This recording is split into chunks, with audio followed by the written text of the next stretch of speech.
श्री सद्गुरु महाराज की जय। दुख दर्द भाव के सब मिटे सतगुरु चरण नित से। ये दुख दर्द भाव के सब मिटे सतगुरु चरण नित से। ये गुरु भक्ति बिन कछु ना बने। मैं ही सकल संतन कही गुरु भक्ति बिन कछु ना बने। श्री सद्गुरु महाराज की जय। प्रातः स्मरणीय अनंत श्री विभूषित परमाराध्य सद्गुरु महाराज गुरुदेव महर्षि संत सेवी परमानंद जी महाराज सुल्तानपुर के प्रबुद्ध सत्संग प्रेमी महानुभावों, माता एवं बहनों, हम लोग अभी आदरणीय जनार्दन बाबू से संतमत की बातें, सार बातें सुन रहे थे। ये बड़े पुराने सत्संगी हैं, अच्छे प्रचारक भी हैं, 30 वर्षों से संतमत से जुड़े भी हैं और लोगों को जोड़े भी हैं। कितने लोगों का उपकार कर रहे हैं। जो संतमत का ज्ञान है अपने स्तर से उन लोगों तक पहुंचाते हैं जो इस ज्ञान से अनभिज्ञ हैं। यह गुरु की सेवा है। गुरु ज्ञान का प्रचार प्रसार करना ये गुरु की सेवा है। जब आप किसी कंपनी से जुड़ते हैं या जॉब करते हैं किसी कंपनी में, उसका प्रोडक्ट होता है, सामान। उस सामान का जो प्रचार करता है, कोई भी विज्ञापन करता है, उसका पैसा लेता है। जैसे टीवी वाला करता है, विज्ञापन का पैसा लेता है, प्रचार प्रसार करने का। हम लोग जन कल्याण की बात फैलाते हैं, प्रचार करते हैं, प्रसारित करते हैं, कुछ लेते नहीं है, बल्कि सेवा भावना से करते हैं। तो यह जो योगदान जनार्दन बाबू दे रहे हैं सराहनीय है और गुरु सेवा समझ करके कर रहे हैं। आजकल के लोगों को वक्त नहीं है, समय नहीं है। वकील के पास जाइए, 5 मिनट में कितना रुपया ले लेगा, सलाह दे देगा, उसके बाद चले आइए। डॉक्टर के पास जाइए, 5 मिनट मिलिए, 500 रुपया 2000 फीस दे दीजिए, उसके बाद चलिए। फिर मिलन जुलन नहीं होगा, फिर पैसा लेगा। तो एक बार डॉक्टर से मिलने जो गए, दिखाने जो गए, मुश्किल से 5 मिनट बात करता है। क्या बीमारी है, कैसे हैं, क्या हो गया, हाँ ये है। फिर जांचेगा, देखेगा, लिख देगा प्रिस्क्रिप्शन पर दवाई, उसके बाद बोल देगा कि ऐसे ऐसे लेते रहिए। फिर 15 रोज में आइएगा, फिर पैसा दीजिए उसको। वक्त समय किसी के पास नहीं है। यदि जनार्दन बाबू समय निकाल करके यह सेवा कर रहे हैं, इनका जीवन धन्य है। हम लोग भी सेवा भावना से ही समाज के बीच में जाते हैं, प्रचार प्रसार करते हैं। कोई लालच बस नहीं जाते हैं। सदगुरु से जो जुड़े हैं, कोई लालच बस नहीं जुड़े हैं कि जड़ धन को एकत्रित करेंगे,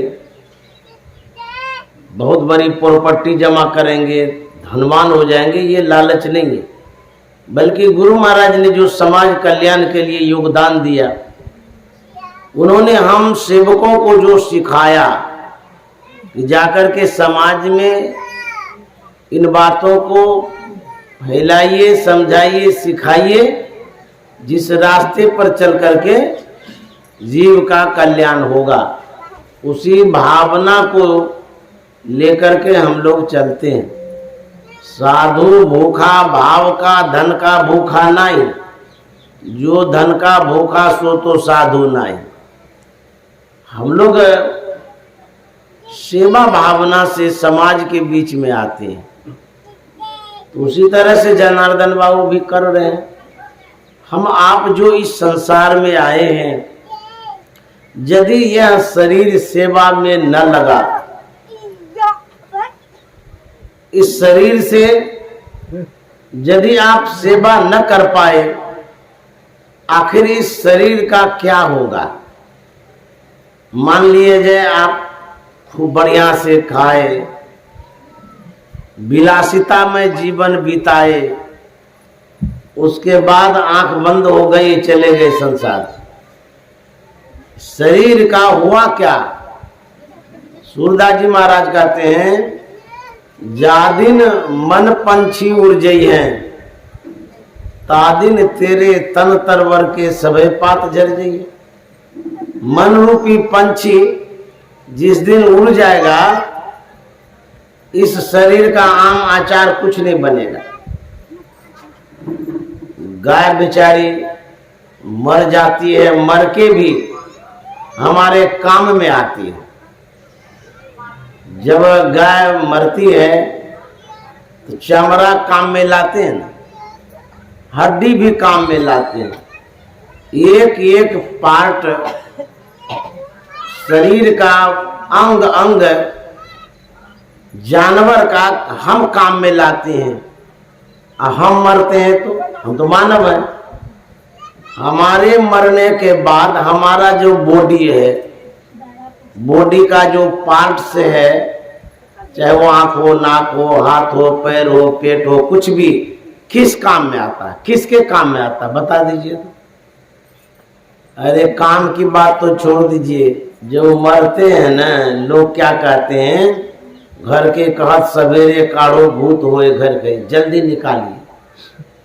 देखिए वही आदमी है जिससे आप बरसों से जुड़े हैं, आपका ही तो परिवार है, पति है, पत्नी है, कुटुंब परिवार है, उसको निकालते क्यों है।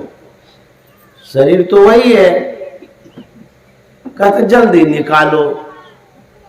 ऐसा क्यों कहते हैं, कहते हैं कि नहीं निकालेंगे ना भूत हो जाएगा।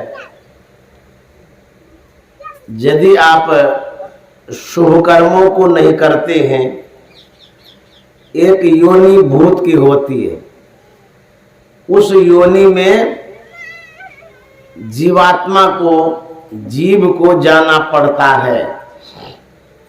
गोस्वामी जी ने संसार के लोगों के लिए 3 मार्ग बतलाया है, 3 रास्ता है। यहां से जो जाते हैं, जाते तो सब हैं, लेकिन सब एक जगह नहीं जाते, एक मार्ग से नहीं जाते हैं। फिर गोस्वामी जी कहते हैं जाते सब हैं, लेकिन उसको डिवाइड कर दिए, बांट दिए, 3 विभाग कर दिए। स्वर्ग नरक अपवर्ग निसेनी, ज्ञान विराग भगत सुख देने। 3 रास्ता कौन है, एक स्वर्ग का है, एक नरक का है, एक परलोक का है। आप ट्रेन में चढ़े होंगे, यदि आप रिजर्वेशन नहीं कराते हैं, एक जनरल डिब्बा होता है उसमें चढ़े होंगे, उसमें जब जाइए टिकट लीजिए, चढ़ जाइए ट्रेन में। दूसरा रिजर्वेशन बोगी है, स्लीपर का भी है, थर्ड एसी का भी है, सेकंड एसी का भी है, फर्स्ट एसी का भी है।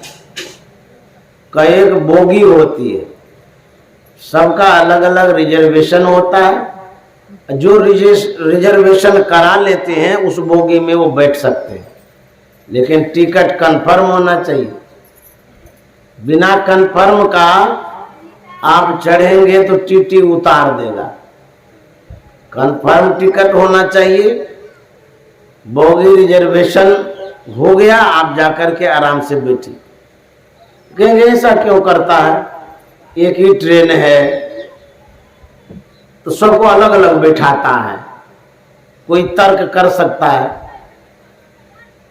इसलिए बैठाता है कि रिजर्वेशन वाले ज्यादा पैसा देता है, जनरल बोगी वाले ज्यादा पैसा नहीं देता है, एकदम कम से कम पैसा लगा के जाता है।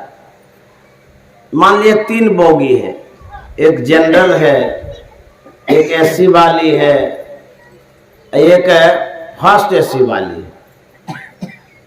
तीनों में जो 3 व्यक्ति है वो 3 तरह से जाता है। मैं तो कभी कभी फर्स्ट एसी में भी चला जाता हूँ, उसका किराया बहुत है। क्या सुविधा है? सेकेंड एसी में, फर्स्ट एसी में जब जाते हैं तो विशेष सेफ रहते हैं, सुरक्षित रहते हैं। फर्स्ट एसी में क्या होता है, जैसे घर में दरवाजा लगा के सोते हैं ना, वैसे ही दरवाजा बंद कर दीजिए, आराम से सोते रहिए, कोई नहीं जाएगा आपके पास। देखिए कितनी सुविधा है, कितना आराम है, कोई टेंशन नहीं। और जनरल बोगी में धक्का मुक्का सब लगता है।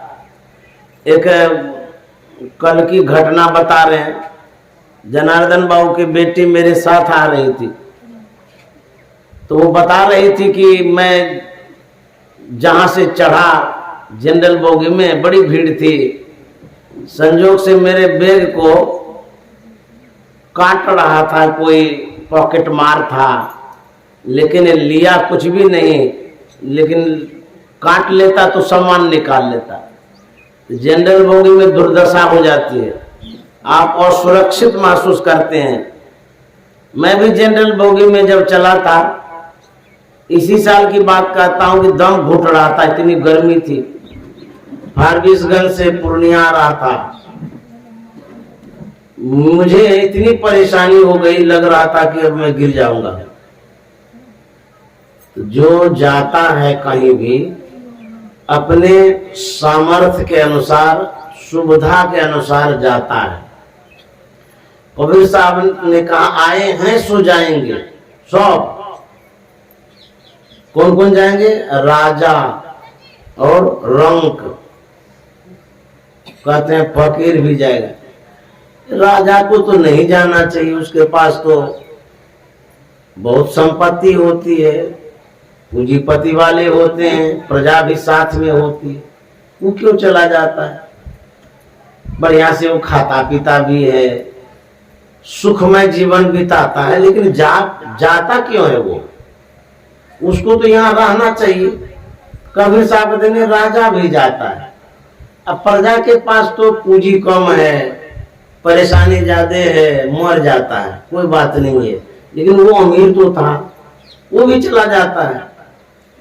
हम लोग साधारण व्यक्ति हैं, जो संसाधन है, संसाधन की कमी है हमारे पास, इसीलिए उपचार नहीं करा पाते, इलाज नहीं करा पाते, तो मर जाते हैं।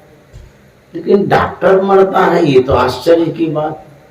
वो तो इलाज ही करता रहता है, वो क्यों मर जाता है? उसको तो रहना चाहिए यहाँ पर, उसको तो सब जानकारी है। आप जाते हैं डॉक्टर के पास इलाज कराने, लेकिन जो डॉक्टर है वो भी जीवित नहीं रहता, वो भी एक दिन मर जाता है। बड़ा आश्चर्य।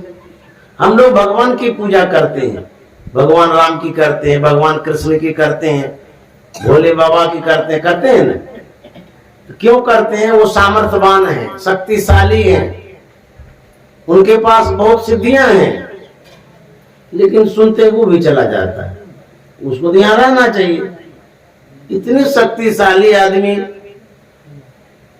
वो क्यों चला जाता है? आश्चर्य की बात है। भगवान भी जाते हैं, राजा भी जाते हैं, बलशाली शक्तिशाली सब चले जाते हैं। कहता है कोई नहीं स्थिर, सब ही बटोई। सबको जाना होगा, लेकिन जाने जाने में अंतर है। कबीर साहब बिलगा करके, अलग करके बता रहे हैं कि एक सिंहासन चढ़ी चले एक बंधे जाते। ऐसा क्यों कहा? एक सिंहासन पड़ जाएंगे, एक बंद करके जाएंगे।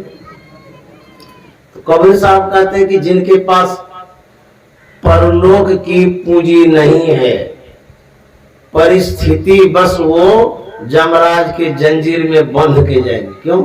उसने तो कमाया ही नहीं, सत्संग किया ही नहीं, ध्यान भजन किया ही नहीं। ये परलोक की पूंजी है, उसी को बांध करके ले जाते। जाना होगा। कौन कौन गए हैं? एक कवि ने कहा है, बलि विक्रम बेनु दधीचि गए। बाप रे बाप, बलि के विषय में सुना? राजा बलि, रक्षाबंधन में पंडित लोग नाम लेते रहते, बहुत बड़े बलशाली राजा थे बलि। विक्रम, विक्रमादित्य का नाम सुने होंगे, राजा थे, साधारण राजा नहीं, बड़े ज्ञानी राजा थे, संस्कारी राजा थे। लेकिन गए तो वो भी। अच्छा, हम लोग प्रवचन करते हैं, क्या हम लोग नहीं जाएंगे? कहते हैं फकीर भी जाएगा, प्रवचन करने वाला भी जाएगा और श्रोता भी जाएगा, कोई नहीं रहेगा यहाँ। साधारण भी जाएंगे, संत भी जाएंगे। शरीर का धर्म है उत्पन्न होना, विनाश होना, दो ही काम है। जन्मना और मरना, ये शरीर का धर्म है। तो कहते हैं बलि विक्रम बेनु दधीचि गए, और पारथ गए जिन भारत ठाना। पारथ कहता है अर्जुन को, इतने बड़े धनुर्धर वो भी चले गए, जबकि वो इतने क्षमतावान थे, एक दिन में महाभारत समाप्त कर सकता था। लेकिन उस अर्जुन की ऐसी दुर्दशा हुई, कोल भील उसको साधारण घास फूस से मार दिया। बुझिए तो क्या समय है, व्यक्ति की शक्ति कहाँ चली जाती है। वही व्यक्ति है, इतने निर्बल दिखाई देते हैं कि लगता था कि ये इसके पास कोई शक्ति है नहीं थी। कभी अर्जुन की तुति बोलती थी, और अर्जुन की ऐसी भी दुर्दशा हो गई, साधारण आदमी के वो कब्जे में आ गए और उसको पछाड़ दिया। पारथ गए जिन भारत ठाना, बाली गए बलशाली गए। बाली का नाम सुने होंगे, जिनके कखरी 10 कंठ लुकान।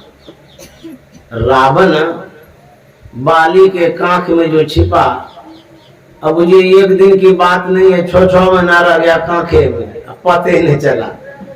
बड़ा आश्चर्य, कैसा बाली था, इतना शक्तिशाली था, रावण को कांख में छिपा दिया। रावण कैसा था? चले दशानन कांपे धरनी। रावण जब चलता था धरती हिलने लग जाती थी, इतनी शक्ति उनके पास थी। बाली के कांख में दब गया, 1-2 दिन नहीं 6 महीना तक लगा कि कोई ढीला चिलर है जो कांख में दब गया। रावण भी चला गया। अच्छा, रावण से विशेष बाली बलशाली था, उसको तो रहना चाहिए यहाँ पर। बाली गए बलशाली गए, जिनके कखरी 10 कंठ लुकाना। गए दुर्योधन जंग जुरे, जिन 64 कोस में छत्र बिताना। दुर्योधन कैसा था? 64 कोस में उनका साम्राज्य था। अब 64 कोस जोड़िए कितना दूर होता है। तो उतने बड़े अधिपति दुर्योधन कहाँ है अभी? कहते हैं गए दुर्योधन जंग जुरे, जिन 64 कोस में छत्र बिताना। तुलसीदास जी महाराज कहते हैं, धरा का परमान यही तुलसी, जो फरा सो झड़ा, जो बड़ा सो भूताना। जो अभी चमक रहे हैं, दिख रहे हैं, जो नजरों में कुछ भी आ रहा है, कोई भी आ रहा है, अभी भी कहते एक दिन वो झल हो जाएगा। कल बात किए थे, प्रभात होते ही सुनने को मिला, वो चले गए। अब कहाँ गए कोई था पता नहीं। कहते हैं कि हम तो कल बात किए थे फलाना आदमी से, पता नहीं रात में क्या हो गया, देखिए मर गए। तो पांव पलक की सुधि नहीं, करे काल का साथ। काल अचानक मारसी ज्योति तरको का, पल भर का ठिकाना नहीं है। जो कुछ भी दिख रहा है आंख से अभी वर्तमान में, एक दिन ये ओझल हो जाएगा, विलीन हो जाएगा, समाप्त हो जाएगा। अभी हम बैठ करके प्रवचन कर रहे हैं, आप लोग भी सुनिएगा कि वह आए थे अब पता नहीं मर गए कैसे। ये कोई डर की बात नहीं, होगा ऐसा। हम प्रवचन कर दिया यही रहेंगे सब। ये सभाएं भी चल रही है, लेकिन ऐसा भी होगा कि सभा समाप्त हो जाएगी। कब होगा? अभी थोड़ी देर में, अभी देख लीजिए। जैसे मेरा प्रवचन पूरा होगा, सब अपने अपने काम में चले जाएंगे, रहेंगे यहाँ पर बैठे। तो जो कुछ दिखता है वो नहीं दिखेगा, समाप्त हो जाएगा। हम हैं नहीं रहेंगे, आप हैं नहीं रहेंगे। जो कुछ आप बना रहे हैं, प्लानिंग करके बिल्डिंग बना रहे हैं, कारोबार व्यापार के लिए सोच रहे हैं, चांद पर घर बनाना चाहते हैं, सब खत्म हो जाएगा। कब? किसी भी समय, कभी भी। अरे हम रहेंगे ही नहीं। प्लानिंग इतना लंबा लंबा। संत महात्मा कहते हैं, तेते पांव पसारिए जेती लंबी सो। उतनी ही दूरी तक आप आइए जाइए, जितनी दूरी तक चादर है, चादर से बाहर पैर करेगा तो मच्छर काटेगा, मच्छर काटेगा, परेशानी होगी। मेरे कहने का मतलब ये है कि संसार में जो आप पसार कर रहे हैं, उतने दूर तक पसारिए जिसे संभाल सकते हैं। एक बार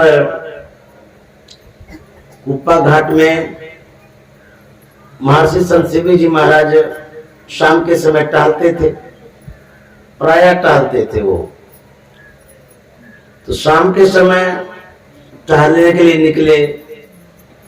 साथ में उस समय जो व्यवस्थापक थे छेदीलाल रामू का, उनका पहला घर सुल्तानगंज में ही है, अभी दिल्ली में रहते हैं। वो भी साथ में थे, व्यवस्थापक थे। मैं भी पीछे पीछे सेवा में था। जब जो अभी सत्संग हॉल है उस होकर के समाधि पर गुरुदेव जा रहे थे। हॉल के प्रथम भाग पर जैसे ही पैर रखते हैं, हॉल को देख करके व्यवस्थापक महोदय ने गुरुदेव से कहा कि हुजूर, इस हॉल को बढ़ा देना चाहते हैं, बड़ा कर देना चाहते हैं। जो सत्संगी हैं उनको सुविधा हो जाएगी। सत्संगी बढ़ते जा रहे हैं और बरसात में या धूप में बैठने में दिक्कत हो जाती है, बड़ा हो जाएगा तो अच्छा रहेगा। इन्हीं बातों को लेकर के गुरुदेव रुक गए और बोलने लगे कि छेदी बाबू, बहुत पसारा मत करो, कर थोड़े की आस। अब बहुत पसारा जिन किया कहते गए निराश, बहुत पसारा जिन किया कहते गए निराश। पसारिए नहीं, पसारते रहेंगे चले जाएंगे निराश होकर के, बल्कि इस संसार के संसाधन को अपने काम में लगाइए, ध्यान करिए। कहते तेते पांव पसारिए जेती लंबी सो। उतना ही पैर बाहर करिए जितना में सुरक्षित सुव्यवस्थित रहेंगे। एक एक आदमी इतना पसारता है, कारोबार रोजगार, पूरे समय को कामे में लगा के रखता है, काम में ही व्यस्त रहता है। कारोबार को इतना बढ़ाता है, एक दुकान है तो दूसरी दुकान हो गई, दूसरी है तो तीसरी बना लिए, चौथी बना लिए। भागलपुर में है तो दिल्ली में ऑफिस खोल लिए, बम्बई में भी खोल लिए। इतना पसरता है। अब होता क्या है, परेशानी क्या हो जाती है, जितने कामों में आपका मन जाता है उस काम को आपका मन संभाल नहीं पाता है। कौन नहीं संभालता है? जैसे मान लिया जाए आपकी गाड़ी है, ड्राइवर को बोल दिए कि माल लेकर के फलाने जगह पहुंचा दो, लेकर के जा रहा था, एक्सीडेंट हो गया, पुलिस पकड़ ली, फोन आता है, तो क्या आपको टेंशन नहीं होगा? कर ही रहा हूं, गाड़ी कई लाख की थी, एक्सीडेंट में चूर हो गया, पुलिस भी पकड़ ली, परेशानी होगी कि नहीं होगी? मन में टेंशन होगा कि नहीं होगा? मान लीजिए एगो को संभाल लिया, दूसरे जगह से आपका मटेरियल आ रहा था, सामान आ रहा था, बदमाश लूट लिया, कई लाख की गाड़ी थी, सामान भी कितना था, तुरंत तीसरी सूचना आती है कि बच्चा था आपका बेटा बड़ा प्यारा, कोई किडनैप करके लेके चला गया। उसी समय चौथी सूचना आती है कि आपका जो होटल था अब बुलडोजर से ध्वस्त कर दिया। फिर पांचवी आती है, छठी आती है, आप संभाल पाएंगे अपने आप को? उस टेंशन में पागल हो जाएंगे, माथा खराब हो जाएगा, तब अस्त व्यस्त जीवन हो जाएगा। उस समय आप कैसे संभलेंगे उस परिस्थिति में? और ये जो दुख आता है कोई देता है क्या? रामायण को यदि आप मानते हैं, गोस्वामी जी भी के विचारों को, तो वो कहते हैं काहुन को सुख दुख कर दाता, निज कृत कर्म भोग सुनो भ्राता। आप कहेंगे कि हमको भगवान दुख देता है, नहीं, भगवान कैसे दुख देते? भगवान को आपसे क्या दुश्मनी हो गई है? कोई कोई बोलते हैं कि भगवान विपक्ष हो गए हैं, मुंह मोड़ लिए हैं, और सब लोगों को कितना धन धान्य देते रहते हैं, हमको कुछ भी नहीं देते। भगवान भी जो है ना देखा देखी करते रहते हैं। भगवान आपसे देखा देखी क्यों करेंगे? भगवान आपसे विपक्ष क्यों होंगे? काल ही, कर्म ही, ईश्वर ही, मिथ्या दोष लगा। आप ईश्वर को दोष लगाते, कहते कि समय खराब हो गया है, हमारा समय अभी बुरा चल रहा है, इसी का लाभ लेता है पंडित जी। कहता आपको राहु केतु हो गया, शनिचरा ग्रह हो गया है, तो क्या करेंगे? गाय को गुड़ खिलाइए, 5 ब्राह्मण को जिमाइए, तीर्थों में जाइए, दान पुण्य करिए, दुनिया भर का आपको एस्टीमेट बता देगा। एक तो आप परेशानी में है, और दूसरी परेशानी क्या है? वो जो खर्चा है शनिचरा ग्रह हटाने का, उसको भी झेलना होगा। अब परिणाम क्या होगा कोई पता नहीं है। आप बोलिए कि आप जो कह रहे हैं करने के लिए मैं करूंगा, लेकिन स्टाम्प पेपर पर लिख दीजिए, वो करने के बाद हमारा समाधान हो जाए, शनिचरा ग्रह फिर नहीं आवे। वो लिखेगा कि नहीं हम कैसे लिखे? नहीं लिखेगा तो बताते क्यों? आप अपना ये पैसा तो लेते रहते हैं। काल ही, कर्म ही, ईश्वर ही। कोई कोई कर्म का भी दोष लगाता, हमारा कर्म ही बुरा था इसीलिए ऐसा हो गया, ईश्वर को दोष लगाता है। लेकिन संत महात्मा कहते हैं काहुन को सुख दुख कर दाता, निज कृत कर्म भोग सुनो भ्राता। आपके कर्मों का परिणाम है सुख और दुख। आप अच्छा कर्म किए, बढ़िया से कमाए तो सुख भोग रहे, आप बुरे कर्मों में लग गए तो आपको दुख हो रहा है। तो संसार में संत महात्मा कहते हैं संतोष रखिए, पसड़िए मत। हाँ, आवश्यकता है धन की भी, उतना तो कमाना ही पड़ेगा, नहीं तो संसार चलेगा कैसे? तो संतोष रखते हुए यदि साधन भजन करेंगे, सत्संग करेंगे, आपका जीवन सुखप्रद होगा। भगवान बुद्ध ने कहा था आपके पास यदि एक मित्र है तो एक दुख है, 100 मित्र है तो 100 दुख होगा। क्यों? मित्र का मतलब जिससे आप जुड़े हैं, जो संबंधी है, जो परिवार कुटुंब है, इसको मित्र बोलते हैं। आप जितना संसार में जुड़ते चले जाते हैं, जितने व्यक्ति से आप जुड़ते हैं, हो सकता है उतना सुख भी मिल सकता है, उतना दुख भी मिलेगा। क्यों? जिनसे आप जुड़ रहे हैं वो दुखी होंगे तो आपको भी दुखी कर देंगे, समाचार दे करके, सूचना दे करके, बता कर।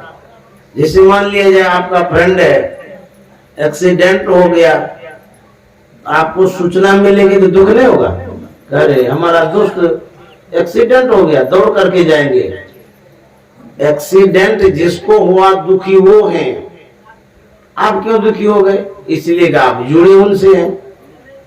आप जिनसे जुड़े हैं वो दुख आपके पास आ गया। तो भगवान बुद्ध कहते हैं एक मित्र रहेगा तो एक दुख, 100 मित्र रहेगा तो 100 दुख होगा आपको। इसीलिए मित्र बनाइए, अनुकूल मित्र, जो आपको सुख दे, शांति दे, सहयोग दे। मित्र की आवश्यकता तो है, लेकिन कुमित्र बनाइएगा तो दुख दुख होगा। तो भगवान बुद्ध कहते हैं उतना मित्र मत बनाइए, संत सदगुरु से जुड़ जाइए और वो जो कहते हैं उसी के अनुसार चलिए। तो संत महात्मा कहते हैं मन में संतोष रखना चाहिए, नहीं तो अशांत मन रहेगा, फिर आप भगवत भजन भी नहीं करेंगे, संसार में सही से जी नहीं पाएंगे। आप समाचारों में, अखबारों में, दूरदर्शन पर बराबर सुनते या पढ़ते होंगे कि कहीं फांसी लगा के मर गया, ट्रेन के नीचे आके जान दे दिया, विष पी लिया, फंसी लगा ले, सब सुनते रहते, घटनाएं घटती रहती है। घर में, परिवार में, कुटुंब में, समाज में घटनाएं घटती है। ऐसा क्यों होता है? इसलिए होता है हम अपने विवेक का, बुद्धि का विकास नहीं किए। यदि बुद्धि का विकास करेंगे तो उन घटनाओं से आप बच सकते हैं। एक उपनिषद में वाक्य है, बड़ा अच्छा है, उसमें लिखा है दुर्लभो विषय त्यागो दुर्लभम तत्व दर्शनम दुर्लभा सहजावस्था सद्गुरु करना बिना। संसार में बहुत कठिन सा काम है। सबसे कठिन काम क्या है? दुर्लभो विषय त्यागो। विषय का त्याग बड़ा कठिन है। ब्रह्म दर्शन, परमात्मा दर्शन बड़ा कठिन है। समाधि की अवस्था भी बड़ा कठिन है। और उपनिषदकार कहते हैं सद्गुरु करना बिना। किनके लिए कठिन है? जिनके जीवन में सद्गुरु नहीं है। जिनके जीवन में सद्गुरु है, कठिन काम वो सुलभ हो जाता है, सरल हो जाता है, सहज हो जाता है। तो सद्गुरु इलाज करते हैं, सद्गुरु हमारे जीवन को सुगम करते हैं, सहज करते हैं, सरल करते हैं। इसलिए सद्गुरु से जो जुड़े रहते हैं वो सुसाइड नहीं करते, क्योंकि उसको ज्ञान हो जाता है कि ये जो शरीर है बड़ा अनमोल है, भगवान की कृपा से मिला है, इसको समाप्त यूं ही नहीं कर देना चाहिए। एक महोपनिषद है, उसका वाक्य सुनाते हैं, भारो अविवेकिनः शास्त्रम भारो ज्ञानं च रागिनः अशांतस्य मनोभारो भारो नात्म विदो वपो।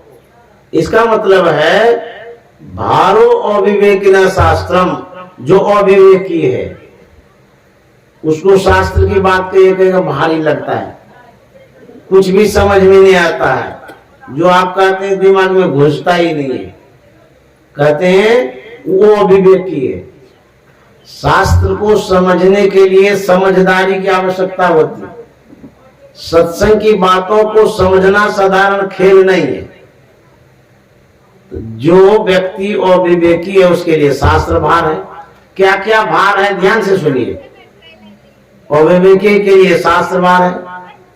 भारो ज्ञानं च रागिनः, जो रागी है। रागी का मतलब होता है जो आसक्त है, संसारासक्त है, विषयासक्त है, जिसको संसार ही अच्छा लगता है। रागी का मतलब होता है आप जिसको पकड़े हैं छोड़ना ही नहीं चाहते, जो लगाव हो गया, अनुराग हो गया है। जैसे आपके पास मोबाइल है, 50,000 का मोबाइल है, उसको छोड़ते हैं? सोते हैं तो बगली में रखते हैं, लेकिन उसका जो वाइब्रेशन है, उसकी जो किरण है बड़ा खतरनाक है। बॉडी से उसकी दूरी रखनी चाहिए, नहीं तो उसमें जो किरणें उत्पन्न होती है, इलेक्ट्रिक जो कंडीशन होता है ना, उससे बॉडी में हानि होती है, स्मरण शक्ति घटा देता है, इफेक्ट करता है बॉडी पर। हार्ट वाले को और प्रॉब्लम, बीमारी जो है उसको और प्रॉब्लम है। कहेंगे कि इतना प्यारा मोबाइल है, उसको दूर कैसे कर सकते हैं? छिपा के रखते हैं, कोई ले न ले, पॉकेट में रखते हैं। जो शोध करता है उसका यह भी कहना है, आप इस इलेक्ट्रिक संसाधन का जो उपयोग करते हैं मोबाइल का, विशेष बॉडी के करीब होने से, अभी शोध की बात बतला रहे हैं कि नपुंसकता भी बढ़ती जा रही है, हमारे शरीर की एनर्जी घट रही है, नपुंसकता बढ़ रही है इस मोबाइल के कारण। सुनिएगा ना यूट्यूब में, तब पता चलेगा। अब देखिए, जैसे माने आपका बेटा है, उसको छोड़ सकते हैं? बेटा को छोड़ भी नहीं सकते हैं, लेकिन उस बेटा को पकड़ने के कारण एक दिन वो गला भी दबा देगा, सांसें बंद कर देगा। अब दोनों तरफ से मरण हमारा। मोबाइल को छोड़ भी नहीं सकते हैं, लेकिन मोबाइल भी हमको छोड़ नहीं सकता। क्या करेगा? डैमेज करेगा आपके बॉडी को, मन को, विचार को, संस्कार को, स्मरण शक्ति को। बच्चे के आंख पर भी बुरा असर पड़ता है। वो देता है कि आंख खराब हो गया, छोटे छोटे बच्चे को देते हैं खेलने के लिए। जैसे नन्ना मुन्ना है, वो खेलता है मोबाइल से, नहीं दीजिएगा रोने लगेगा। माँ क्या सोचती है, चलो एगो झंझट से मुक्ति हो गई, मोबाइल नहीं लिया। अरे मोबाइल आप देते हैं, वो जहर है, जहर बच्चे के लिए। बहुत पछतावा होगा बाद में। रेडिएशन जो होता है ना, उससे हानि होती रहती है, अब किसी को नहीं पता चलता है। इसको स्वीट पॉइजन कहते हैं, मीठा जहर। मोबाइल मीठा जहर है। मीठा खाने में भी अच्छा लगता है, लेकिन जब वो शुगर बढ़ाएगा तब पता चलेगा। शुगर ऐसी बीमारी है जैसे लकड़ी में भीतरे भीतर घुन लगता है, तो बॉडी को खोखला कर देता है शुगर। अच्छा, आपको पता भी नहीं चलेगा कि क्या हो रहा है भीतरे भीतर। एक दिन धराशायी हो जाएंगे। उसी तरह का ये मोबाइल है। रागिनी के विषय में कह रहे थे, लगाव आसक्ति के विषय में। भारो ज्ञानम चो रागिना, आप जिसे पकड़े वो सांप है, आप जिसे पकड़े वो आग है, आप जिसे पकड़े हैं वो विद्युत का करंट है। ऐसा झटका मारेगा, मरिए जाएगा। अब छोड़ भी नहीं सकते हैं, अब पकड़ भी नहीं सकते हैं, तो करेंगे क्या? कहते हैं धीरे धीरे इलाज करिए। जो रागी है, आसक्त है संसार में, उसको ज्ञान की बात कहिएगा ना, उसको भारी लगेगा। भारो ज्ञान चोरागिना, अशांत से मनोभारो। जो व्यक्ति अशांत है, टेंशन में है, जिसका मन पूरा बेचैन होते रहता है, कहते हैं उसके लिए उसका मन ही भारी है। नहीं कहते हैं हमको तो कुछ भी अच्छा नहीं लगता है, मन अशांत है हमारा। और मन जब भारी होता तब क्या करता है? आपके शरीर में मन है, मन भारी इतना क्यों हो जाता है? इतना भारी होता है कि आप उठा नहीं पाते हैं, उसी मने के भार में दबते रहते हैं। क्योंकि भारी होता है तो दिखता कहाँ है? वो दिखता नहीं है, लेकिन वो भारी हो जाता है। अशांतस्य मनोभारो, जिसका मन अशांत हो गया, टेंशन में हो गया है, उसका जीना भी बड़ा दुभर है। घर में आप बैठे हैं, किसी को नहीं बोलते हैं, चुपचाप आप हैं, लेकिन दबे हुए हैं, बेचैन है, परेशान है, डिप्रेशन में आ जाता है लोग। पागलपन जिसे कहते, अब पता भी नहीं चलता डिप्रेशन का। तो मन का इलाज जरूरी है। मन अशांत जिस कारण से होता है उसका इलाज करना पड़ेगा। मन अशांत कैसे होता है? सबसे पहले आपके मन में कामनाएं उत्पन्न होती है। कामना का मतलब होता है इच्छा, चाह। आप जो चाहते हैं, आपकी जो तमन्नाएं हैं, क्या चाहते हैं? संसार में हैं तो संसार चाहते हैं, संसार का सुख वैभव चाहते हैं, अपने अनुकूल करना चाहते हैं। बहुत आदमी की चाहना अच्छी भी होती है और बहुत आदमी की चाहना बुरी भी होती है। कोई कोई चाहेगा कि पड़ोसी बड़का बिल्डिंग क्यों बना, धराशायी करवा दो, गुंडा लगा दो, इसको पीछे पड़ करके फंसा दो केस में। ये भी तो चाहना है। तो कोई ये भी चाहता है कि दूसरे का बुरा हो जाए। मेरे सामने इतना बड़ा बिल्डिंग खड़ा कर दिया, अरे किया है वो अपने पुरुषार्थ से किया है, पैसे से किया है, तुम्हारा क्या लगता है? लेकिन उसको खुजली हो रही है, बर्दाश्त नहीं हो रहा कि इतना आगे कैसे बढ़ गए। बहुत आदमी ऐसा भी होता है। यदि आप विकसित होते हैं, विकास करते हैं, बढ़ते हैं तो अच्छा पहरावा हो जाता है, बड़ा अच्छा ढंग से रहते हैं, जेंटलमैन जैसे। तो दूसरे को क्या होता है, गरीब आदमी होकर के कोट पहनेगा, ये इतना आयरन किया हुआ कपड़ा पहनता है, बर्दाश्त नहीं होता देख करके। ये हम हमारे आदमी हैं, ये हमारे सामने में चमक दमक रहा है, इसको गिराओ। ये भी तो चाहना है।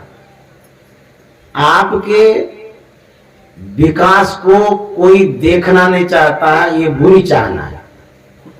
आपके विनाश के लिए आपके पीछे पड़ जाता है, बताता भी नहीं है, गिरा देता है। समाज में होता है, सब समाज में होता है, ऐसा आदमी होता है। ये तो चाहना है, एक अच्छी चाहना, एक बुरी चाहना। अच्छी चाहना क्या है? ढेर धन हो जाए, बहुत जमीन हो जाए, संसार में मान प्रतिष्ठा हो जाए, ये अच्छी चाहना है। लेकिन उन चाहनाओं पर कंट्रोल करना पड़ेगा, कमांड करना पड़ेगा, उस चाहनाओं को सीमित करना होगा, क्योंकि चाहनाएं अनंत हैं। एक चाहना तो है नहीं। सुबह उठते हैं और जब तक सोते नहीं कि चाहते ही रहते। सुबह क्या चाहते हैं? सुबह मन में होता है कि चाय पानी कर लेते, ये भी तो चाहना है। फिर मन में होता है कि परोठा खा लेंगे, ये भी चाहना है। फिर मन में होता है कि बाजार चले जाएंगे काम करने के लिए, भी चाहना है। चाहनाएं उठती रहती है। संत महात्मा के पास इतनी चाहना नहीं होती, चाह गई, भगा देते हैं चाहना को।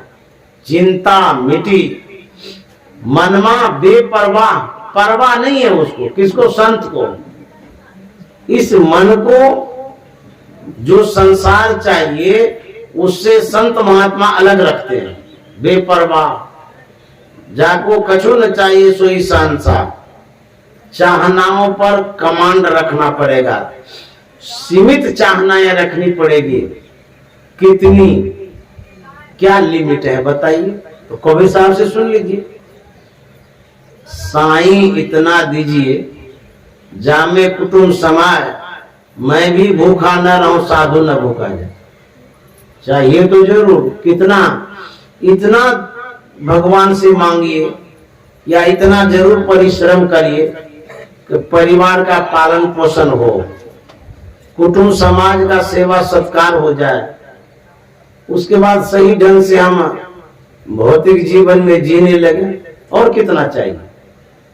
संत महात्मा तो इतना ही मांगते हैं और इतना ही सिखाते भी है। साईं इतना दीजिए नहीं कहते, हे भगवान हमको इतना दीजिए कि हमारा घर परिवार बढ़िया से चले। लेकिन लोग मांगता कितना? साईं इतना दीजिए जिसका वार पार भी नहीं है। एक नेता था, धन के लालच में अनैतिक धन को संग्रह करने लगा। बहुत ऐसे नेता हो जाते हैं कि लालच होता है ना कि घूस ले लें, उधर से ले लें, इधर से ले लें, जमा करता है। जमा करते करते करोड़ों रुपया हो गया। भारत में बैंकों में जो रखा, इनकम टैक्स का डर लगने लगा, स्विस बैंक में विदेश में रखने लगा, वहां डर बने रहता है इनकम टैक्स का, काला धन जिसको कहते, वहां भी जमा कर लिया। पत्रकार को पता चला ये जो नेता है बहुत अनैतिक धन जमा करते जा रहा है, जो समाज के अंदर में साधारण व्यक्ति है उसे ठगता है, पैसा लेते रहता है। पत्रकार पहुंचा उस नेता के पास, पूछा कि नेताजी आपके विषय में तो पता चला है कि आप बहुत धन जमा किए, भारत के बैंकों में करोड़ों जमा किए और यहां से विदेश में जमा करने लगे हैं। इतना जमा किए हैं, आप तो अभी बैठ करके खाने उड़ाएगा नहीं, आपका बच्चा, बच्चा का बच्चा, उसका भी बच्चा खाएगा तब भी नहीं उड़ाएगा, 7 पीढ़ियों तक खाएंगे तब भी नहीं उड़ाएगा। अब काहे लिए जमा करते हैं? सेवा करिए, समाज की परोपकार करिए, जमा काहे लिए करते हैं? नेता क्या जवाब देता है? पत्रकार महोदय, मैं जमा इसलिए करता हूं, जमा करते करते करते करते एक दिन मर जाऊंगा, मर के जहां जाऊंगा एटीएम से निकाल के खाऊंगा।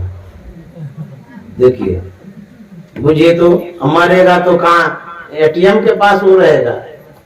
अरे ऐसे आदमी जब मरता है उसके लिए गोस्वामी जी कहता नरक का स्थान, स्वर्ग नरक अपवर्ग निश्चय। तीसरा जो स्थान है नरक वाला, ऐसे ही आदमी नरक जाता है।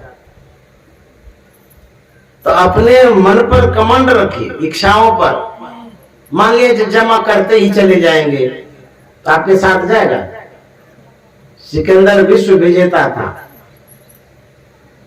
उसने जब सुना कि भारत सोने की नगरी है, लालच हो गया, वो यहाँ आया कब्जा करने के लिए।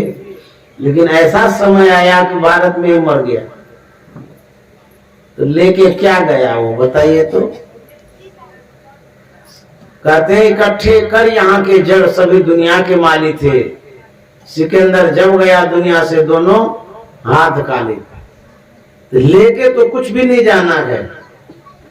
तो संत महात्मा यही सिखाते हैं, मन को सीमित करके रखिए, मन को कंट्रोल करके रखिए, अपने सीमाओं में रखिए, परिधि में।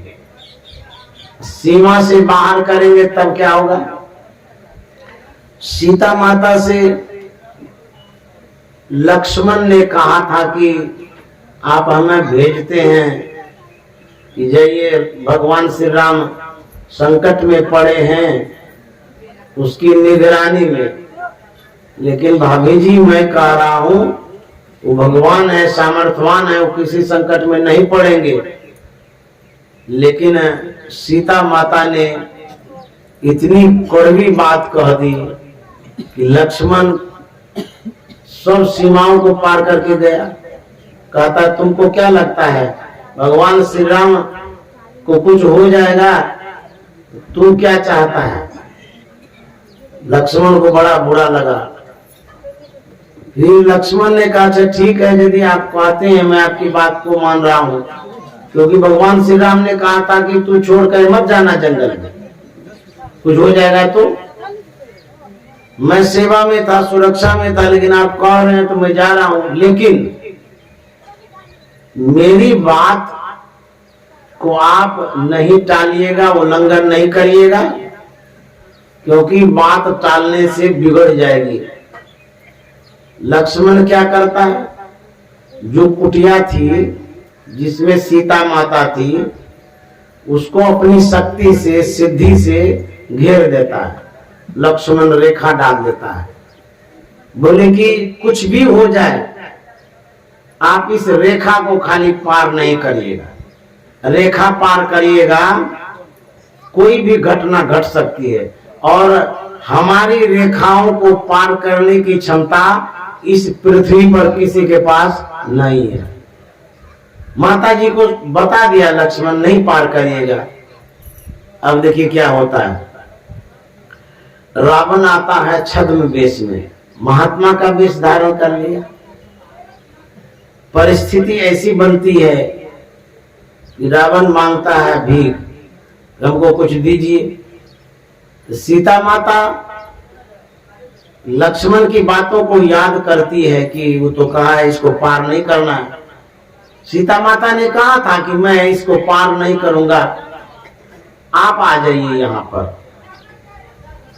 तो सीता माता अंदर चली गई सामग्री लाने के लिए। रावण माता जी को अपहरण करने के लिए वो जा रहा है, लेकिन जो लक्ष्मण रेखा था उस रेखा के पास जाते अग्नि उत्पन्न हो जाती। रावण भड़क भाग गया और पीछे, अरे बड़ा विचित्र घटना घट गई, अग्नि उत्पन्न कैसे हो गई। अब रावण की हिम्मत नहीं है कि वो रेखा को पार करे। यदि वो रावण चला जाता तो भस्म हो जाता। अब वो माता सीता से कहता है कि देखो हम यहाँ बैठ गए हैं, भजन कर रहे हैं, मेरे पास ला करके भिक्षा दे दो। धर्म संकट आता है, सीता माता के मन में होता है कि अब इसको पार कैसे करें। लक्ष्मण कहा है कि रेखा को पार नहीं करना है, और रावण महात्मा वेश में कह रहा है कि हमको यही ला करके दो, हम उठेंगे नहीं। ये धर्म संकट है।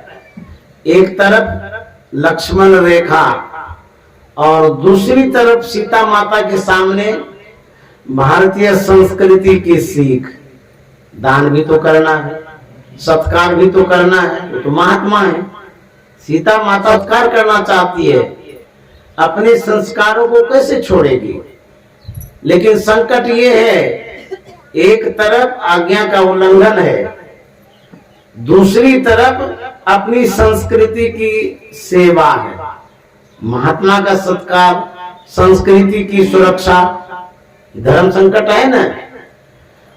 लेकिन भारत की विशेषता रही है, भारत का यह महत्व है। हम लोगों को जो सिखाया जाता है, यदि आपका धन चला जाता है तो कोई बात नहीं है, धर्म नहीं जाना चाहिए। सब कुछ चला जाए लेकिन धर्म को बचा के रखना चाहिए। धर्म रहेगा तो आपके पास पुनः लौट करके आएगा, और यदि धर्म चला जाएगा तो कुछ भी नहीं आएगा। राजा हरिश्चंद्र अपने धर्म पर अडिग रहा, सत्य पर अडिग रहा। संपत्ति चली गई, गुरुजी ने ले लिया, सब कुछ चला गया। यहां तक ऐसी दुर्दशा हो गई कि श्मशान घाट में चला गया राजा हरिश्चंद्र। वहां पर भी विश्वामित्र मुनि ने कहा था कि हरिश्चंद्र अभी भी सत्य को छोड़ दो, तुम्हें सब कुछ लौटा दूंगा। हरिश्चंद्र ने कहा था कि गुरुदेव मेरा सब कुछ लुट गया, मिट गया, बर्बाद हो गया, मैं श्मशान घाट में हूं। मैं अभी भी सत्य को छोड़ना नहीं चाहता हूं, क्योंकि सत्य रहेगा तो सब कुछ रहेगा, सत्य चला जाएगा तो सब कुछ चला जाएगा। खिजिया गए गुरुजी, सांप से कटवा दिए बेटे को। ऐसी नौबतें आती गई, राजा हरिश्चंद्र सब सहते चले गए। धर्म की रक्षा हुई ना। जो दधीची था धर्म के लिए तो अपना हड्डी दे दिया। तो भारत की यही सीख है, सर्वे भवन्तु सुखिनः, सर्वे सन्तु निरामया, सर्वे भद्राणि पश्यन्तु मा कश्चित् दुःख भाग् भवेत्। सब सुखी रहो। सज्जन का क्या काम है? दूसरे को सुख देना। हमें कष्ट हो रहा है कोई बात नहीं, लेकिन दूसरे को कष्ट नहीं होना चाहिए। हमारी सीख है संस्कृति की सीख, यहाँ की सीख है अतिथि देवो भवा। अतिथि को देवता हम लोग मानते हैं। सीता माता के सामने यही तो कंडीशन है, परिस्थिति है कि हमारे अतिथि हैं, वो भी महात्मा हैं। अब हम क्या करें? लक्ष्मण की बातों को काटती है।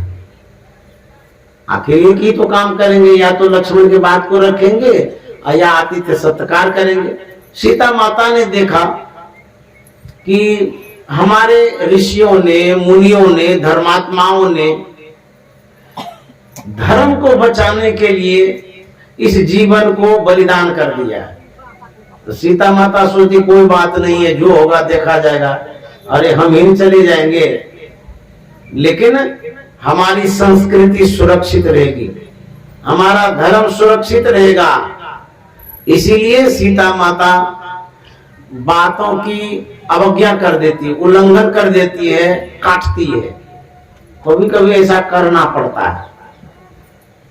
बड़े बुजुर्गों की बातों को इसलिए काटना पड़ता है, हम विशेष काम करने जा रहे हैं, धर्म को बचाने के लिए जा रहे हैं। माँ बाप कहता है कि बेटा को घरे में रखो, लेकिन बेटा बैरागी हो जाता है, माँ बाप को छोड़ देता है, सेवा नहीं करता है, तो लोग कहते हैं कैसा कुलक्षण लड़का है, माँ बाप को छोड़ के साधु बन गया। साधु तो बना, एक धर्म को छोड़ दिया, दूसरे धर्म पर जुड़ गया, बड़ा धर्म कर रहा है ना। तो सीता माता सोचती है कि ये जो आज्ञा है लक्ष्मण का, इस धर्म को छोड़ देते हैं, कोई बात नहीं है। लक्ष्मण कहाँ है नहीं लांघने के लिए, लेकिन लांघ देते हैं। और हम महात्मा समझ करके सेवा कर रहे हैं, संस्कृति को बचा रहे हैं, धर्म को बचा रहे हैं। वो लांघती है रेखाओं को, तो कभी कभी लांघना पड़ता है, लेकिन लांघने का परिणाम भी भोगना पड़ता है। सीता माता स्वीकार कर ली, जो होगा भोगेंगे। जब आप स्वीकार करते हैं सीख के, समझदारी के साथ, तो आपको कष्ट कम महसूस होता है। क्यों? कोई कहेगा बड़ा बेवकूफ है, ये कैसा कदम उठाया। आप कहते हैं हम ऐसे नहीं उठाए हैं, सोच समझ करके उठाए हैं, हम जानते थे कि इसका परिणाम बुरा होगा, हम भोग रहे हैं, तुमको टेंशन क्यों होता है? तो जब आप सोच समझ करके कोई कदम उठाते हैं, यदि कष्ट आता है, संकट आता है, उसमें सहने की क्षमता भी हो जाती है। सीता माता सोच रही है कि कुछ भी होगा, कोई गलत हो सकता है, क्योंकि लक्ष्मण की बातों को हम काट रहे हैं, तो गलत होगा तो उसको हम स्वीकार करते हैं, जो होगा उसको भोगेंगे। अब देखिए क्या होता है, सीता माता रेखाओं को लांघ देती, सब सोच समझ के लांघती है। जब वो लांघती है तो रावण के पास सीता माता जाती है और अपने भारतीय सीख के अनुरूप वो दान करती है। हम लोगों को दान के लिए सिखाया जाता है ना, वही तो सीता माता ने सिखाता, दान करना चाहिए, साधु महात्मा को दान करना चाहिए, परोपकार करना चाहिए, उस भावना से तो गई है। तो रावण को जब दान करता है, वह दान क्या लेगा, माता जी को वो पकड़ लेता है, अपने रथ पर बैठाता है और अपहरण कर लेता है, लेके भागता है। सब अपने अपने धर्म पर चलता है। रावण का धर्म था अपहरण करने का, सीता माता का धर्म था परोपकार करने का, दान करने का। यदि आप धर्म को पकड़ के रखते हैं तो आपको लाभ मिलता है, सहयोग मिलता है, मदद मिलता है। सीता माता चली गई, रावण लेके चला गया। अब मैं क्या कह रहा था कि जो लक्ष्मण रेखा है, लक्ष्मण रेखा एक सीमा है, रेखा एक सीमा है। जैसे कि खेत में आड़ दे देते हैं तो सीमा है ना, ये हमारा खेत है, इसका खेत, इसको रेखा कहते हैं। हमारे जीवन में भी रेखाएं होती है, घर में भी रेखा होती है। परिवार चलाने के लिए कोई नियम कानून होता है ना, विधि विधान। जैसे आप पूजा करते हैं, उसका भी एक विधि विधान है। उसी तरह से जिसको हम कानून कहते हैं, उसी को विधि विधान भी कहते हैं। धर्म का अलग विधि विधान है, देश का अलग विधि विधान है, आपके समाज का अलग विधि विधान है। आप लोग बोलते हैं ना हमारे समाज का ये नियम है कि किसी को आप आंख नहीं दिखा सकते, और यदि आंख दिखाई तो 100 मिलकर मारेंगे। ये आपके समाज का नियम है। आप कोऑपरेट करते हैं, सहयोग करते हैं, समाज में नियम बना लिए। हमारे घर में नियम है, कोई इधर उधर नहीं जाएंगे, खाओ पियो अपने घर में रहो, ये नियम है ना। उसी तरह से धर्म में एक नियम होता है। तो जो रेखाएं हैं, जैसे गुरु महाराज की क्या रेखा है? लक्ष्मण रेखा, सुबह स्तुति विनती करो, फिर ध्यान भजन करो, कमाने के लिए जाओ, स्वावलंबी जीवन बिताओ, उसके बाद शाम का आओ फिर प्रार्थना करो, मिलजुल करके करो, खा पी करके फिर सो जाओ। ये गुरु की रेखा है, वो लक्ष्मण की रेखा है। आप यदि रेखा के अंदर रहेंगे सुरक्षित रहेंगे। कहीं रेखा पार किए तो काम क्रोध लोभ मोह अहंकार रूपी रावण लेके भागेगा। अब भागेगा तो आपको पता चलेगा बाद में। इसीलिए ये रेखा है, सदगुरु की रेखा, सीमाएं जिसको कहते हैं, बॉर्डर, इसको पार नहीं करना है। सत्संग नित्य और ध्यान नित्य रहिए, कर संलग्न हो, बेविचार चोरी नशा हिंसा झूठ तजना चाहिए। ये रेखा है, गुरु की आज्ञा का पालन करना है। जब आप रेखाओं में रहते हैं, सीमाओं में रहते हैं, परिधि में रहते हैं, तब आपका मन आपको सपोर्ट करता है, सहयोग करता है। इसलिए इस मन को उस पार मत करिए। आपका जो खेत है, जो आड़ है, उसके अंदर में न रहिएगा। अब आड़ तोड़ ताड़ करके पार कर जाइएगा, फिर लात जूता होगा, मारपीट होगी, गला घोटेगा, तो पार काहे करते हैं? तो आपकी सीमा कहां तक है? आपके पास जितना सामर्थ्य है वही सीमा है। मन को उतना मत दोहराइए दूसरे के धन पर, दूसरे के पास मन को जाने ही मत दीजिए, क्योंकि सीमा का उल्लंघन हो जाएगा, तब आपका ही मन आपको दबा देगा। अशांतस्य मनोभारो भारो नत विदो वपु, जो आत्मज्ञानी नहीं है उसके लिए उसका शरीर भार है। ये महोपनिषद में लिखा हुआ है। मन के विषय में कबीर साहब कहते हैं, समुद्र लहर तो थोरिया मन लहरे घनिया, खेती का है समाये खेती की जाए विसर है। लहरें उठती रहती है समुद्र में, एक से एक, आप देखिएगा तो पता चलेगा। तो कबीर साहब कहते हैं समुद्र में जो लहर उठती है उसकी अपेक्षा मन में जो तरंग लहर उठती है, कहते हैं घनिया है। घनिया में घना, ढेर। अब ले, जो समुद्र के लहर में पड़ जाता है कितना थपेरा खाता है, कोई को डूबी हो जाता है, बहुत जोर से थपेरा लगता है समुद्र के लहर में। उभरना बड़ा मुश्किल होता है। कोई तैरने वाला विशेष रूप से होगा, शक्ति वाला होगा, वही उभर सकता है, अन्यथा समुद्र में डूबना निश्चित है। उसी तरह से ये जो मन है, मन भी तरंगित होता है, चलायमान होता है, चंचल होता है। अब इससे कैसे उभरेंगे? कबीर साहब कहते हैं समुद्र से ज्यादा लहर मन में है। बुझिए, इसी लहर में पड़ करके हम लोग जलते रहते हैं, खाक होते हैं। लहर का मतलब होता है जैसे माता ये लोग भोजन बनाती है तो चूल्हा लहराती है, आग जहां लगता है उसको लहर कहते हैं।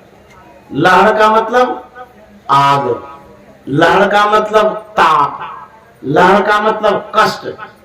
कहते हैं बाप रे बाप, इसके भीतर में तो लहर है, जहर है, मारिए देगा इसको, ये लहर है। भीतर में जो लहरें उठती है वो मन में उठती है।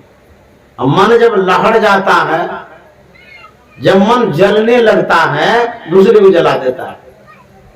क्योंकि जब लहर उठता है मन में, तो मन में जो विवेक है, वैराग्य, विवेक जलने लगता है, बुद्धि काम नहीं करती है। जब आपका मन क्रोधित हो जाता है, क्रोध एक अग्नि, इसमें मन जलता है, तो विवेक शून्य हो जाते हैं।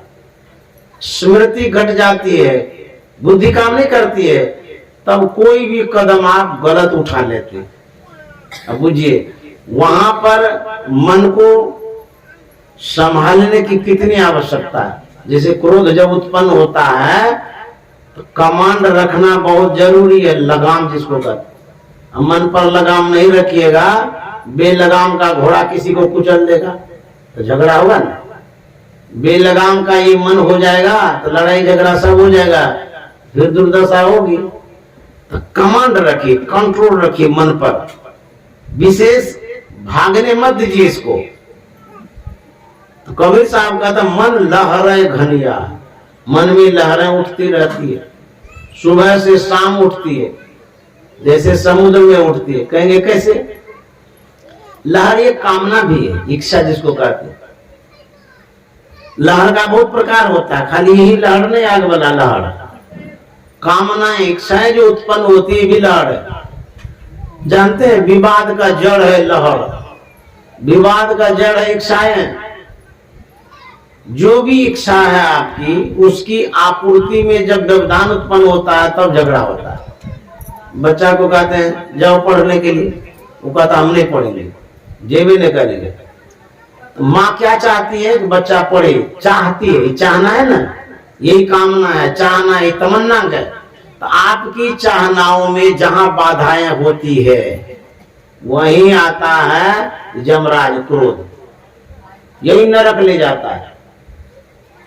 विभीषण ने रावण से कहा था कि आप क्यों क्रोध करते हैं, क्यों गुस्सा करते हैं, ये गुस्सा जो है नरक की ओर ले जाएगा। जब रावण गुस्साता था तो विभीषण समझाता था और उन्होंने कहा था काम क्रोध मद लोभ के नाथ नरक कर पंथ। विभीषण कहता नरक इस पृथ्वी पर नहीं है, काम क्रोध मद लोभ रत नाथ नरक कर पंथ, ये तो नरक है।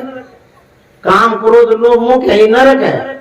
अब घर परिवार में विवाद करते हैं, कोई कोई आकर के क्या कहता है, बाप रे बाप इसके घर में इतना झगड़ा होता है, ये तो घर को नरक बना दिया। वही नरक है, आपके घर में तो नरक है, कहीं गड्ढा में नरक है? नहीं नहीं, वो घरे में नरक है, आपके पास नरक है। कहां देखने जाइएगा?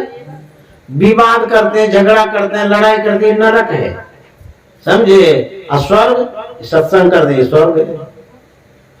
तो गोस्वामी जी कहते हैं नरक ये काम क्रोध लोभ मोह अहंकार ये नरक है, और सत्संग भजन ध्यान ये स्वर्ग है। मोक्ष कहते हैं जो कोई साधक अंतर भजन करता है, ध्यान करता है, बिंदु ध्यान करता है, नाद ध्यान में जो पारंगत हो जाता है उसको मोक्ष मिलता है, परलोक सिद्ध होता है। यही तीन वर्णन है, स्वर्ग नरक अपवर्ग जो है यही है। तो जाना कहाँ चाहते हैं? तो कबीर साहब कहते हैं एक बंध करके जाएगा और एक स्वसम्मान जाएगा। तो बंध के वही जाएगा जो लड़ाई झगड़ा मारपीट खून खराबा करेगा। अशांत जीवन जिनका है वो जमराज के बंधन में जाएगा। जो सत्संग भजन ध्यान करेगा वो स्वसम्मान जाएगा। यही जाने में फर्क है। हम गए थे सेंट्रल जेल, बाप रे बाप, बाबा भी जेल जाते हैं। जेल कोई अपराध के कारण नहीं गया था। तब महर्षि संत सेवी जी महाराज सत्संग के लिए भेजे थे। जो भागलपुर का सेंट्रल जेल है उसमें सत्संगी भी कैदी है। तो एक बार प्रोग्राम के लिए आया था सत्संगी कि किसी बाबा को भेज दीजिए, वहां सत्संग कराएंगे अंदर में। तो महर्षि संत सेवी जी महाराज ने कहा था कि तू चले जाओ। आज्ञा पा करके मैं गया था। सेंट्रल जेल का जो सीमा है उसमें प्रवेश किए। जब मेन गेट के पास गया, मेरे जाते ही गेट खोल दिया। वहां जो गार्ड था उसने खोला, बड़ा सम्मान के साथ अंदर ले गया। वहां जब गए तो कैदी सब जो था बड़ा अच्छा था, पैर धोया, प्रणाम किया, आसन दिया, ढोल मंजीरा भी रखा है अंदर में। फिर सत्संग भजन भी खूब बढ़िया से। उसके बाद हमको वहां जो सुरक्षा गार्ड था वो भी, जो जेलियर था वो भी, जो बड़े बड़े अफसर थे वो भी सम्मान के साथ हमको गेट तक आए छोड़ने। अंदर में जो था बहुत बढ़िया से प्रणाम उड़ाम भी किया वो लोग, फिर हम बाहर आ गए। अब मैं कहने क्या जा रहा था, जेल तो हम भी गए, कैसे गए सो बताइए, किस तरह से गए? सम्मान के साथ गए ना, बढ़िया से गए या बढ़िया से आए। लेकिन उसी जेल में जो कैदी है, क्या हमारे ही तरह वो गया था अंदर? लतिया रहा था, जुतिया रहा था, गाली भी दे रहा था, घुसा दिया अंदर में मार के, घुसो अंदर। क्या उसको सम्मान मिला? उसको लात जूता के साथ पुलिस ले गई अंदर, लेकिन हमको नहीं, हमको सम्मान के साथ ले गया। उसी तरह से जो कर्म हम करते हैं उस कर्म के अनुरूप इस संसार से जाते तो वैसा कदर होता है। जिस तरह का कर्म करेंगे, कबीर साहब ने कहा है कि जपना है तो जप ले बंदे, और आखिर तो ये संसार छूट जाएगा। जपना है तो जप लीजिए, नहीं तो आखिर तो पछताएगा।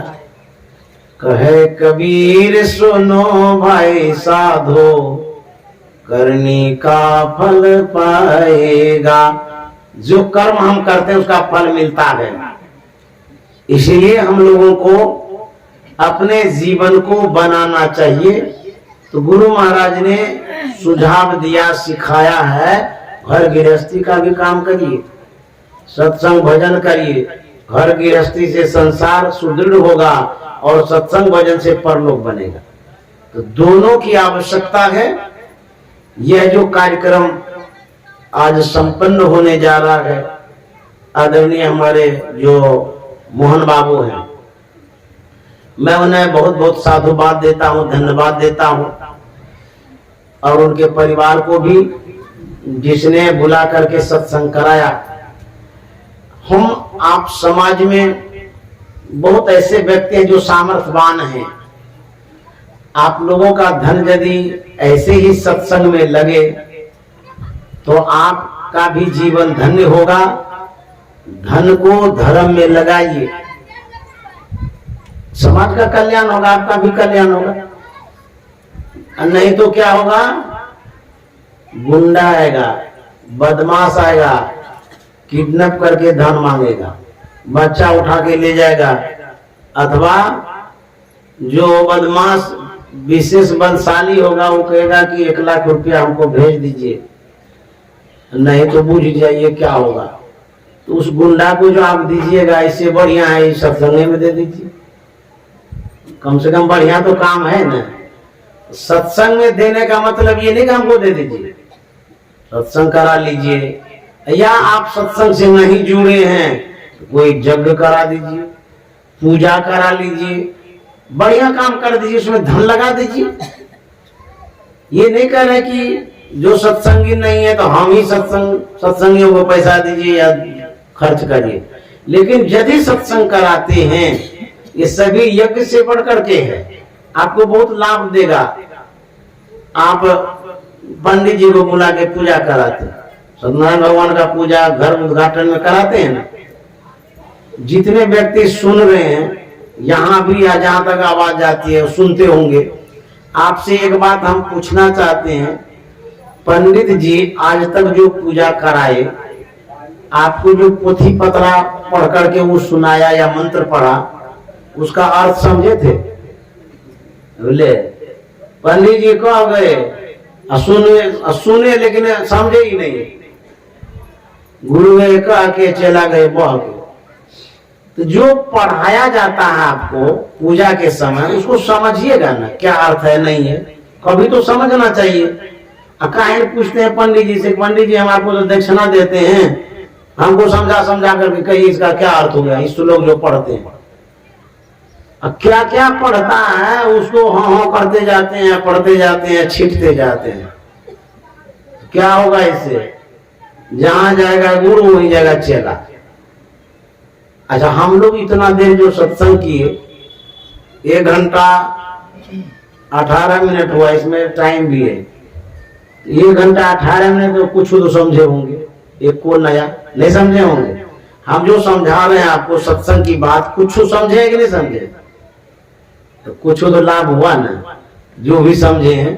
तो हम समझा समझा कर कह रहे हैं, आप समझ रहे हैं, आपको लाभ हो रहा है, ज्ञान हो रहा है। इस ज्ञान को बांटिए लोगों के बीच में। जैसे मोहन बाबू ने कराया, हमारे जनार्दन बाबू ने बुलाया, तो आप लोगों को कुछ भी लाभ हुआ है तो कभी और भी सत्संग कराइए, समाज में इन बातों को फैलाइए। गोस्वामी जी ने कहा सुजन समाज, कैसा समाज है? सुमनत अच्छा जन्मन आदमी, सुजन समाज, अच्छे व्यक्तियों के समूह को समाज कहते हैं। एक व्यक्ति से समाज नहीं होता, व्यक्ति के समूह को समाज कहते हैं। ये जो समूह है जिसमें आप सम्मिलित हैं, वो स्वामी जी का सुजन समाज, अच्छा आदमी है, यहाँ पर सब अच्छे हैं, सुजन समाज। और क्या है? सकल गुण खानी, सभी गुण की खानी है इस समाज में। गोस्वामी जी कहता है ऐसे समाज को करो प्रणाम, जोरी जुग पानी। तो इस समाज का निर्माण करने में आप भी योगदान दीजिए। ये तो अच्छा समाज है, ज्ञान की चर्चा होती है, सत्संग की बात होती है, माताएं भी सुनती हैं, आप लोग भी सुनते हैं। इस गांव में जो भी व्यक्ति हैं, जिस वर्ग के हैं, कोई भी, सभी समाज को संगठित करके संत मत का जो ज्ञान है इसका प्रचार करिए। बहुत बड़ा यज्ञ होगा, पुण्य होगा। श्री सद्गुरु महाराज की जय।